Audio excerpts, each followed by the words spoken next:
So, as we're recording this, today is Christmas Eve, and I'm with my friend George Cranting, aka Oreku.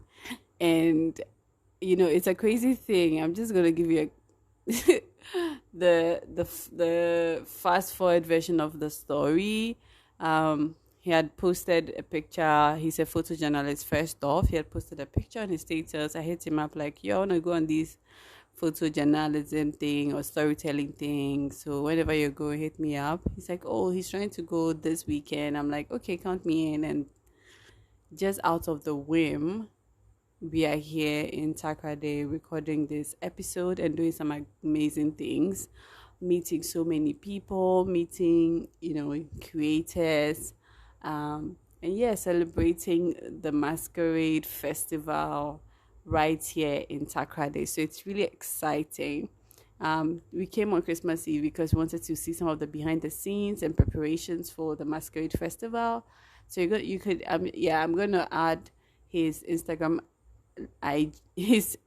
link, so you can just hit him up or just go see all that came out of the entire experience, so you can have a better understanding of what we are trying to do or what we are doing here. But he's going to, I'm just going to have a random conversation with him talking about being a creator, being an instinctual creative, and other things that I'm sure would really, really inspire you to just go out there and chase your dreams in 2022. So it's going to be exciting. Please stay tuned and let's go inside. Dear ambitious African, this is your host, Secho. In this podcast, we will discuss everything about our journeys and experiences towards achieving our goals for life and work as phenomenal change leaders in our varied communities. We will feature other ambitious Africans crushing it through arts, social activism, tech innovations, entrepreneurship, and positive lifestyle and holistic well-being. We are the generation that is redefining Africa as we know it, and as an ambitious African, now is the time to get involved. Give us your feedback and ideas for our next podcast, and let's keep the conversations going. See you inside.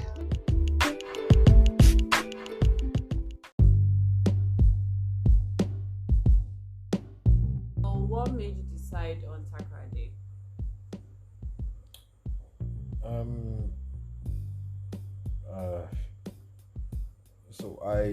So truth of the matter is I was thinking about what I can do during the Christmas. I just wanted to showcase. I was thinking about how I can tell stories like the Christmas festivities, the whole energy around it. But I just realized that Accra, I wasn't feeling the vibe in Accra. I wasn't really feeling the energy in Accra. I don't know why, but so then I just got hinted that there was something that was going to happen in Takrade, and I think last year I saw it, the masquerade thing, the Anchors thing. I saw it and I was really impressed, and so I just wanted to experience it this year. I was like, why not take a trip to Takrade and experience. But when you talk about experiencing things like this, I think that's one of the fascinating things about the kind of work you do. When you talk about experiencing things like this, it's totally different from what someone else would describe as an experience. So the general experience definition would be, oh, I want to come, take nice selfies, do like a mini photo shoot, so that I can share on my IG to show that I was here, Sam. Well, not literally, but it's not the same for you. No. That's the experience is the story. It's for me. That's the story. It's about when you are in touch with the subject. When I say subject, it means that the person I'm photographing, or the person that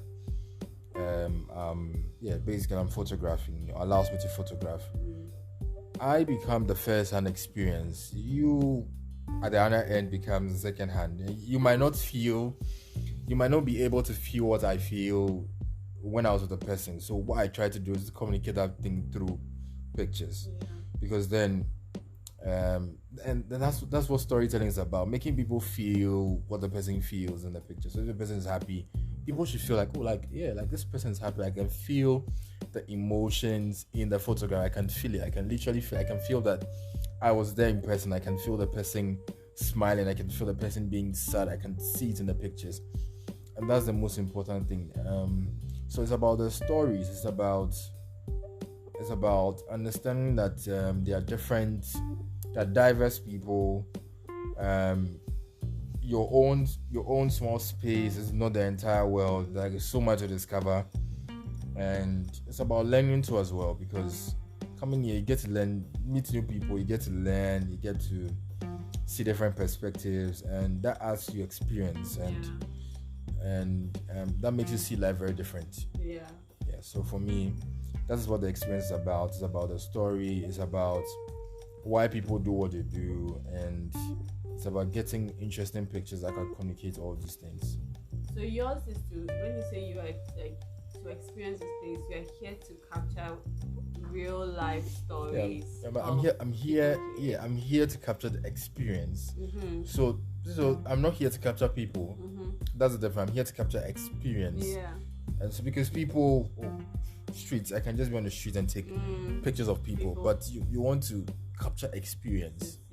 It's an experience. So that's what makes the difference. The experience. I mean, someone can decide to come to Tadi and come and capture people, like people in fancy dresses, but you want to capture the experience, the energy, like you want people why is this so important to you?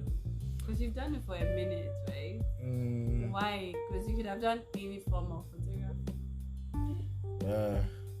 Well, it's the reason why I'm choosing this journey is because I feel like it's just genuine. It's just real. It's very authentic. No faking. You post it. You capture it as you see it. You don't fake anything. Like, it's just reality, and that's what makes the difference. I'm not going to do retouching. I'm not going to take out pimples. Like, it's just how you see it, and that's it. That's what makes me different. Because maybe for other photography, I think there are different kinds of photography. Someone wants to retouch, make the skin very smooth. That's not my thing. I would want to capture it as I see it in its original state, and I feel like that's more powerful because then people can relate more to it. I cannot relate to pictures that have been retouched and pimples have been taken away. It's not relatable to me. Like, when I see, I'm like, Christ, that's too fake. Like I'm seeing a fake person. Like, this is not you.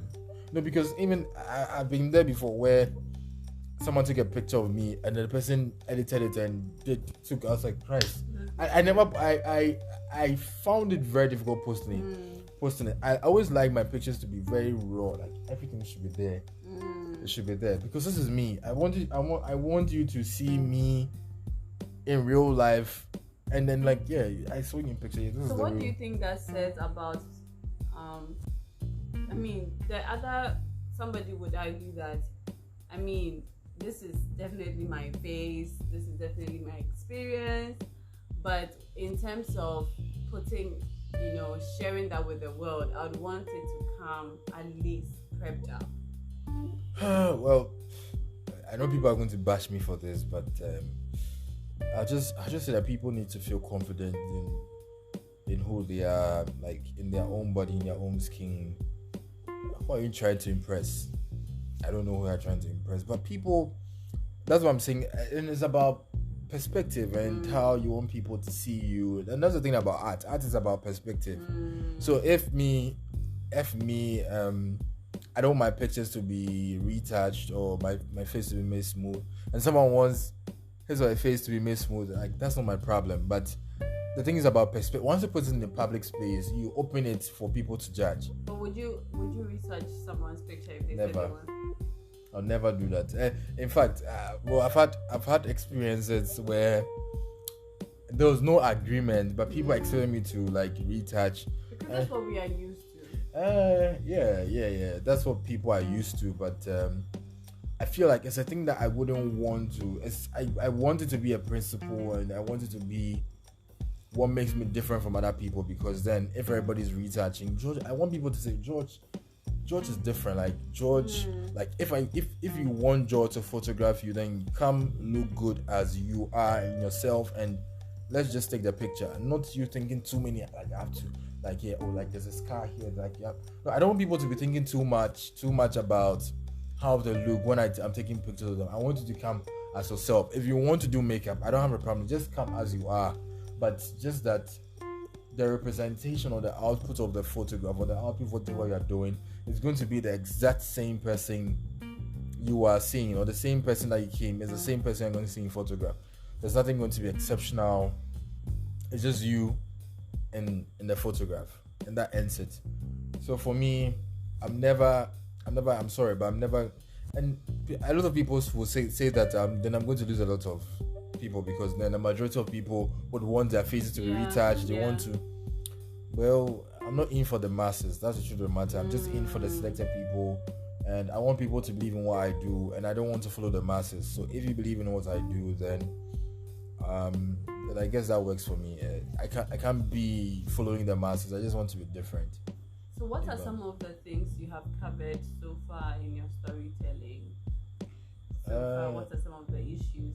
Because I feel that the foundation of everything you're doing is based on instinct, it's based on intention, and I think it's also based on some form of deliberate attention to people couldn't come to see this happen, but I want them to see it as it happened. Yeah. So how would you say, okay, if you're doing all these things, these are issues you're trying to at least either subtly or boldly, what are some of these issues that you're trying to? Truth of the matter is that I go out unplanned. I don't plan my shoots. I don't plan my outings. I take what I see. I come back and think about the setting. I look at the picture thoroughly, look at the setting. What is happening in the background? What is the setting like? Where are the people living? And that gives me like a background, like a basis to build a story. So like I don't go. There are times when I deliberately go and say, okay, I want to do, like, for example, this festival. Like there's a theme. Like you understand? There's a theme. Yes, there's a theme for this. But usually I go out without any theme. I just go and I take pictures and I come back in post production, and usually what happens is that I'll say there are times when I approach people and talk to them and say like, hey, I'm George, I'm taking pictures, blah blah blah. What are you doing? What's this about? So I can get what's your name, like just get a brief, something brief about them, just to add to the story. Exactly. And there are times where I wouldn't let you know, because you want the person to be in his or original position or state. You don't want the person to feel pressured. So maybe the person is doing something and then you are hiding someone, you're taking, and you can see that the person is in the act. The person is into what he or she is doing. So if you should approach the person in that instant, you might lose the originality or that, or like that. Then it becomes a bit staged. Exactly. So with that, usually you just look at what the person is doing and then try to frame a story around it. And there are times to where you can say, okay, I took a picture of you, and what are you doing? You can ask further questions. Yeah. And things like that. I really like. So this is like my experience with the photos I've seen, and even when you share them to your medium, like there are pictures I see, and I know you have like one of your favorite pictures from 2021 or 2020, but one of my favorite pictures is, I've forgotten her name, the little girl you gave your camera to. Esther. Yes. Yeah. And then when she was talking with the lady who had the space for the kids to come. Yeah. So maybe you can give a bit of context of what I'm trying to describe. The white lady. Yes, that's one of my most. And then of course the maternity ones.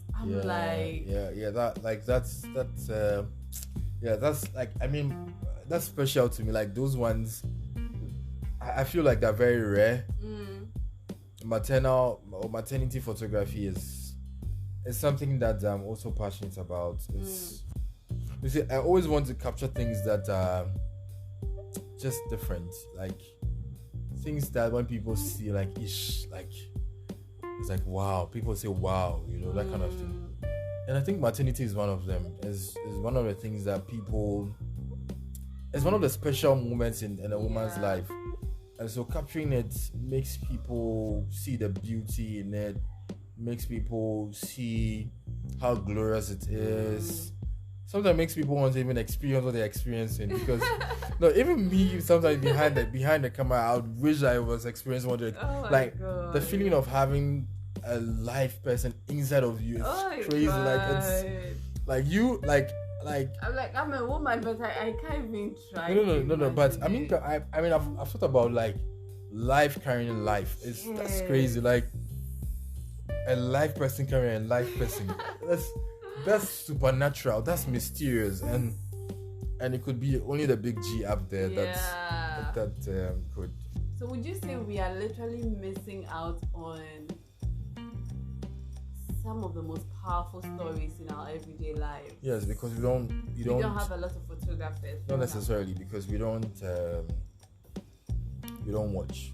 Yeah, we don't watch. That's it. That's the only thing I can say. We don't watch. Like, there's look and there's watch. Yeah, we look, but we don't watch. That's the thing about photography, and that's the thing about what I do. I watch. You need to watch. And watching is not... You see, you watch and watch and watch into the person's soul. Like, and that's what makes it special. That's what makes it unique. Like, when I take a picture of you, I capture your soul. I take your soul away. Yeah. It's so creepy. No. Like, no, if I take a picture of you, okay, so that's the thing that's the power. I'm trying to tell you the power behind photography. Yes. When I take a picture of you, Secho, I'm taking your soul. Like, it's not like I'm stealing your soul, but I capture your essence. I capture your entire being, and I put it, and it's in the form of a photograph, and I have it with me. And that is like, I don't know. Anytime I go back to the picture, I remember Secho. Like, I remember the setting. I remember, and that's and that has brought me to the conclusion that photography, and not even only photography, art is just spiritual. It's highly spiritual. It's more than a physical thing than just. It's more than a spiritual thing than just a physical thing, or just a thing about aesthetics or beauty or wow, this is nice. I see it as a spiritual thing. So when I'm doing it, I do it as something spiritual, not. But that's a different level. When you begin to see things.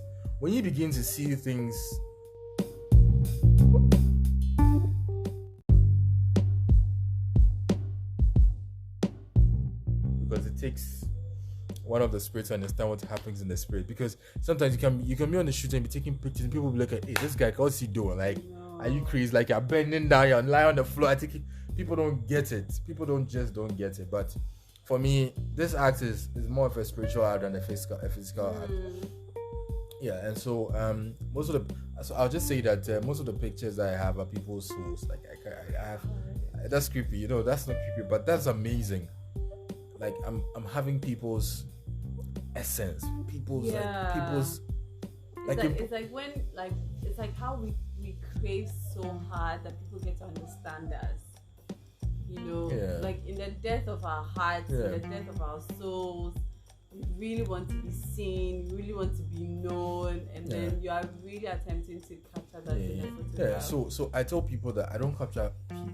I tell people I don't capture people, I capture souls. Because capturing a soul is looking deep. And that's the thing, because that's why I don't like to rush things. I don't like to rush when I'm taking pictures, because you need to be very steady. Yeah. But at times where candid, like, you just take it, something's happening, someone is jumping in the air, like you take. But at times when you can see that someone is thinking, someone just thinking, and then you're just watching the person, you're taking the picture. But nah, this is a state. You're capturing the person's essence at that point, and that's that. And you see, and that is why the reason why people don't understand photojournaling or photo documentary or documentary photography or storytelling, because people just look. They don't watch. They don't watch the pictures. They just look. They just like and they look at the pictures, watch them, understand the pictures are speaking. Once you pay attention to it, pay attention to every detail. Pay attention to the background, the person's posture, the person's emotions. Check everything: eyes, nose, lips, everything. Everything's communicating something. Everything's communicating the person's state. Fingers. These are, you see that, like I'm mentioning things that you're not even now. Fingers, everything, posture, lips, everything. Like every single thing. That's the thing. So you just go back, bought my pictures again. Every single thing is telling a story. The person's posture, the person's fingers, lips, every single thing on the person's body is telling a story. And that is what makes this very different.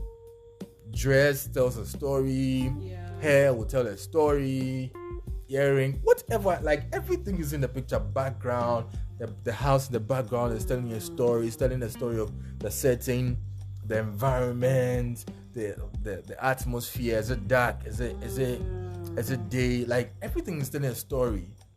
So it really makes you want to pause. Yeah. So that's it.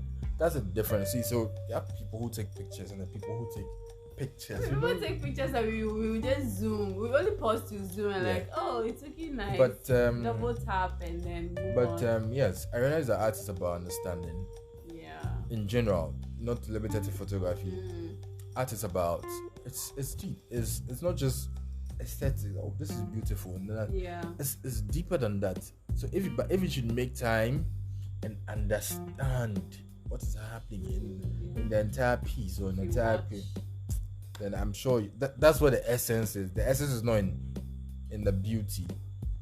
The essence is so yeah. So what would you say are some of the things you really want to change in the world through your photos?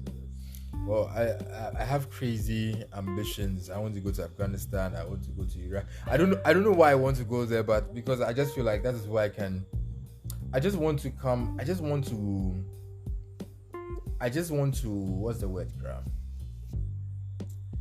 I want to feel the impact of what I do. Like not like there's no impact, but I want you want it to be more meaningful. Exactly, and I want, there are certain settings, there are certain places that you go, and then like you come back and your life is never the same again. Like that is it. Like that is, like I want to be able to come, because the thing about photography too is that what I do is that it becomes a life-changing experience to me. I remember one of my assignments. I was in the midst of let me say a smoker or a weed smoker or someone, and you have to be there. You have to be there. Like you don't smoke, you don't like the smoke, but you have to be there. You have to be in the setting. You have to feel the smoke. You have to smell it, and that's a life-changing experience. You go back and like, hey, Charlie, people are soft. Hey, people are really good. This young girl smoke. Like all these things are very. It's you realize that life is not just. It's not just one sided. It's just a whole ball game altogether. So, and one of the things I realized is that sometimes you are very biased, and if you are very, let me put it that way. Like we have our own biases. Like we're stick one people like But Charlie, you enter something like Charlie, what do you think is what people think? Like someone is smoking because it's father taught him or how to smoke. Like it's a thing they smoke. Like I don't smoke because I'm a Christian. It's bad for me to smoke. How do you deal with that? Like you're a Christian, you have your own perspective. How do you deal with someone who says it's my culture, I smoke? Like what do you do? Like do you at that instance like, oh yeah, I'm a bad person? Like you get to like or maybe you have an assignment, you're photographing sex workers. Hey, I shower like it's a bad thing. Like I mean, you're a Christian. What do you do? Like, so like sometimes it's very tough as a photographer. Like it brings you face to face with your own biases. Exactly, and the most important thing that this teaches you if you're a Christian, is that when you go back, you pray for people. You pray for them, because you wouldn't want to just judge them by what they do, because we can give them 1,001 reasons why they should stop what they do. Or it's bad, you go to hell, you're smoking, you're sleeping with men. Why are you sleeping with men? It's bad. Yeah, well, if you should stop complaining and go back to pray for them, maybe that would be more impactful than just telling them it's bad and everything. You never know. And that's one of the things I've learned. They're literally trying to make us more humane. Yeah, and one of the things I've learned is that it's not my responsibility to change people. It's the big G up there. So you. Yes, it's to capture their souls and then transfer it to who can change it. Yeah, exactly.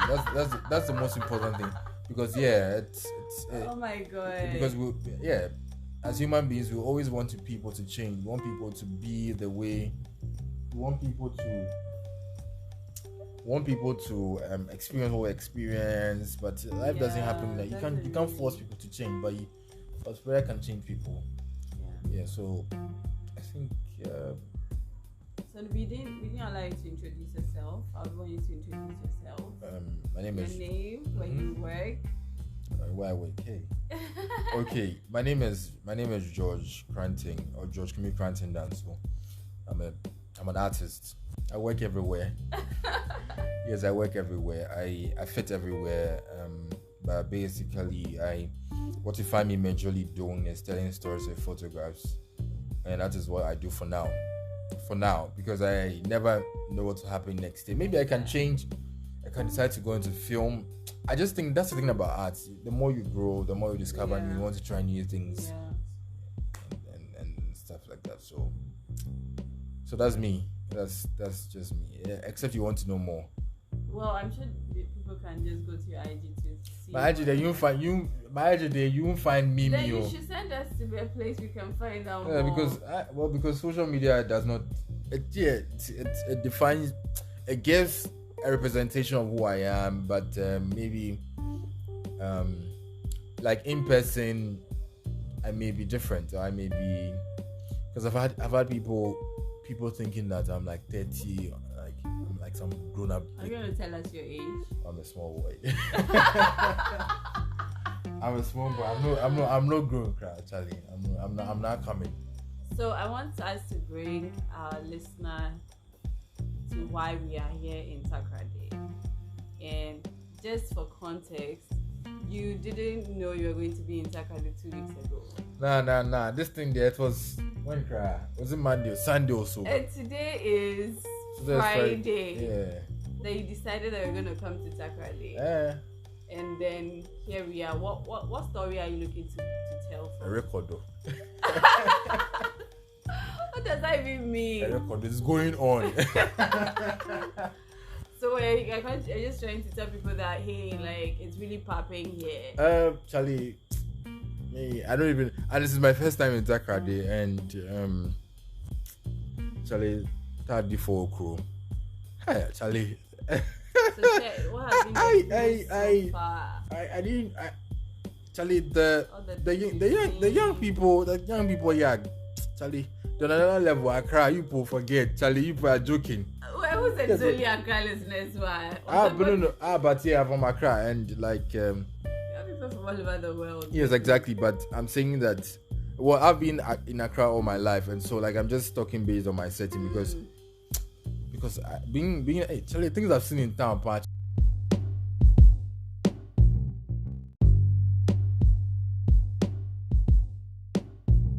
Hair colors and it's a beautiful city. I like the vibe. Maybe I'll come stay here. Or maybe I like the vibe. Like I like the fact that it's very enclosed. Like it's like you easily get. A lot of places are not far from. Yes, exactly. Yeah. It's not like Accra that you have to jump from this thing. Yeah. Nah. I feel like that. Like places are very close. Market is very close. If you want. The more is close. Like, everything's just close. Everything's just close. I have a strong feeling that people will score by here or vibe. Yeah. I think then the beach is even there too. Yes, I think it was. So what I observed so far is one, people are like a bit more knitted together. Yes. It's like the level of friendliness it's deeper. Like if you see people around, you might even think they live in the same vicinity, but you realize that okay, it's not like that. People are just genuinely they vibe like that, even if they are adults. And the adults are very young at heart. I'm a guy. Like when we went to where they were making the what should we call them? The masquerade uniforms or the outfits. Like there were older people there ready to get theirs. Yeah. And it seemed like a very big. Yeah, the vibe, the fancy vibe is the one I was claiming. Like seeing that thing, that fancy, mixing with English. I know, right? It's another level, cry, Charlie. Yeah, I think Takrady is a place to be. I see. And as we're recording this, Kofi Kinata is performing. For those who don't know Kofi Kinata, I'm going to put his YouTube link or whatever in the show notes.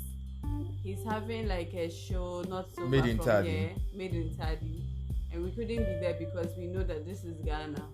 The best act is going to be at the last. Yeah, the last, yes. So yeah, we don't want to spend the entire day. But tomorrow we are definitely going to see the anchors in. Yeah, we're going to dance. Swing. We're going to do our leg works, like leg work. I can't wait to see everything that you Yeah. on your. Oh, but you remember those ladies that we met over there that were saying that Charlie tomorrow is going to be fireworks. Yes. Like even you realize that the ladies were more hyped than. A lot of things are flipped here. More men are sewing the outfits. The woman said, "Come and see something." Charlie, come and see something. Come and see. A lot of things are flipped here. Like I literally didn't have any expectations. Did you have any expectations about Takrady? Did you have a sense of okay, this place it's still Ghana, right? Just western region of Ghana. Charlie, I knew it was going to be a vibrant place, but Charlie blew my mind. Like I was like, hey, Charlie, this is a crowd. This is another crowd because the things. Well, I wasn't seen as a village, but I'm really impressed. There's a tendency to always compare places to Accra and exactly. think that they are sub level. That is why it's good to travel. I know. You are in Accra, you are not seeing anything. So I know, right? Travel. Yeah. Our next trip will be in this thing. Woo! I'm ready. But Sianika was there. Charlie has to figure out something. I know. But the last thing I want to talk about is just getting up and going. Literally, that has been what we did with this trip. Yes. Like we just got up and came. Yeah, because sometimes that's how. I feel like that's how to achieve things. Sometimes contemplating and thinking, hey, what will I go and sleep? Hey, what's what happened? I didn't even know I was gonna sleep. No, but because all those things actually will give. You can give 1,001 reasons why you don't want to. And here we are recording in a room. Yeah, so Charlie. My bedroom. Yeah, so Charlie. Oh my god. Sometimes just act. Just Yeah, act. Just act. Don't waste time. Just go. Just get up and go. You feel like doing something, just get up and go. Because, and you never get to know. That could be your best. Yeah. Yeah. So this is maybe this could be my best experience. Maybe. Yeah. Let's see. Let's see how it goes. The best is always the next one. Yeah. So thank you so much for enduring this episode. I'm sure you enjoyed it, right? I did enjoy it. They did. I'm sure the girls, but some other girls are crashing on me. Please, come on. Yeah, and the Tadi ladies are very, very, very nice. Oh yeah, nice girls. Hey, Charlie, today I've seen things. Hey, nice girls. Like they can dress, like they can really. Hey, leggings, touch it. Show your stomach, Share. Dyed hair, green hair, blue, pink, purple. Yeah. So that your taste in women? Oh no. I'm an artist. What does that mean? I'm an artist. Let's go there. What does it mean to be an artist? Hey, I asked you if that's your taste in women and an artist. You are sculpting women. No. You asked me what's my taste in woman. Yeah, if all these things are describing are those your taste in No. women? It's just I didn't expect it, so that's why I'm fascinated about it. That's why. I don't have any taste. Me, I'm okay. I'm okay with.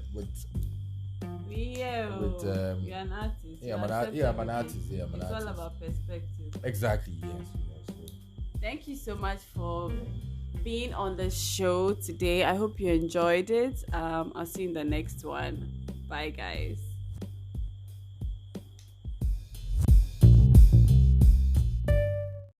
Hey, if you made it this far, thank you so much. Don't forget to follow us on all our different handles online. It's Ambitious Africans _ podcast, LinkedIn, Instagram, YouTube, and Twitter. I'll see you in the next episode.